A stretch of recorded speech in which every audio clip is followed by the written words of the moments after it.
Mary, it's all yours.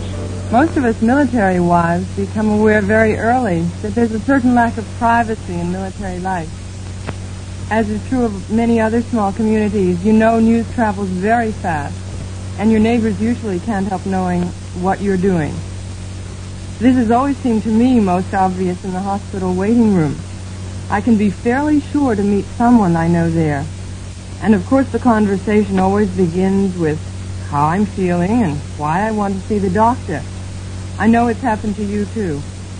If you should manage to make it through the waiting room without meeting anyone, there's always a chance that the Red Cross volunteer is a member of your bridge group, or the doctor's on your husband's bowling team. Most of us have learned to accept this as a part of life in a military community. Of course, it's easier to accept when your medical problems are good discussion topics. It's one thing to say that your child has the measles, or an ear infection, or a broken arm. But it takes a lot more courage to admit in a waiting room full of people that the children have pinworms again. By the same token, when your complaint is strep throat, migraine headaches, or appendicitis, somehow these are socially acceptable diseases. But hernia, dandruff, and athlete's foot don't supply the same good waiting room conversation. I found the lack of privacy is most obvious to a woman in the obstetrics and gynecology clinic. I learned it very early in the Army. We had just moved to a new post, and I mentioned to a neighbor that I had been to the GYN clinic the day before. Was it yesterday morning or afternoon, she asked. Morning, I replied. Well, then you're not pregnant, she said decisively. Obstetrics is Wednesday afternoon. So the chances are, if you're pregnant, the other wives have figured it out long before you need a maternity dress. Your secret probably won't last longer than your first visit to the OB clinic usually does. You won't have to spread the news on post. Your neighbors will do it for you. Still, you have the privilege of telling your secret whenever and however you want to. I mean, of course, letting your family in America in on the news.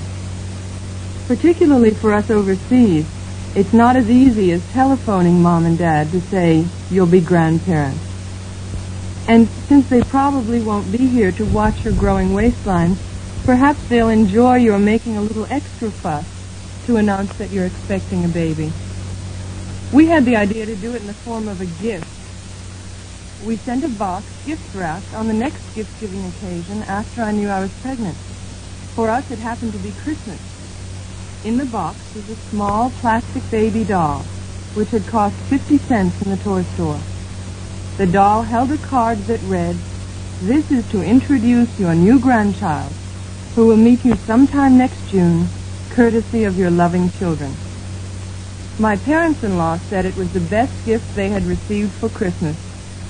And they had the added pleasure of announcing it to friends just as we had announced it to them, simply by showing them the box and commenting, "This was our favorite gift from the children." Thinking it over later on, we thought there were several added advantages to our kind of announcement. We sent identical gifts to parents and grandparents at the same time, and we avoided a problem that some of our friends had encountered, that his parents were hurt because hers knew first, or vice versa. This way, there were no hurt feelings, only general amusement at our novel idea. Our only problem was that the inexpensive dolls we bought come in just two categories, wrapped in blue blankets and wrapped in pink blankets. Without a crystal ball, that stopped us for a minute. Then we decided to give my husband's relatives the blue dolls and mine the pink ones. We were bound to be 50% right. At least in the Army, anybody can tell a secret, but it's more fun to do it creatively. Next week, let's talk about children's fears. This is Mary Badami in Munich, in tempo.